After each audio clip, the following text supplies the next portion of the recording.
এই যে দেখো, এটা আমাদের গাছের করলা। তো গাছের করলা দিয়ে বড়া করতে অনেক ভালো লাগে, আর এটা গাছ থেকে পেড়ে এনেই করা হয়, তাই অনেক ভালো লাগে। আর এখন আমি কেটে নিয়েছি, পাতলা পাতলা করে কেটে নিয়ে ধুয়ে এখন নুন মেখে রাখছি। তেতোটা একটু কম লাগবে, তো একটু নুন দিয়ে মেখে রাখলে তেতো কম লাগে। তোমরাও দেখবে এরকম রেখে। এরপর হলুদ গুঁড়ো আর চালের গুঁড়ো গ্রাইন্ডারে করে রেখেছিলাম, আর হলুদ গুঁড়ো দিয়ে মেখে কী করছি, এটা কড়াই গরম করে তেল দিয়ে বড়ার জন্য দিয়ে দিলাম।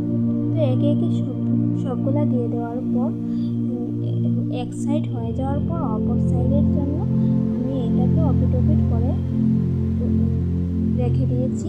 তো এই দেখো, অনেক ক্রিস্পি দেখাচ্ছে করলা বড়াগুলো। তো এটা দেখতেই পাচ্ছ অনেক ভালো লাগছে, এটা খেতে অনেক দারুণ হবে। নিশ্চয়ই আমি খেয়ে দেখেছি, অনেক টেস্টি হয়েছে। তোমরা নিশ্চয়ই এরকম খেয়ে দেখবে।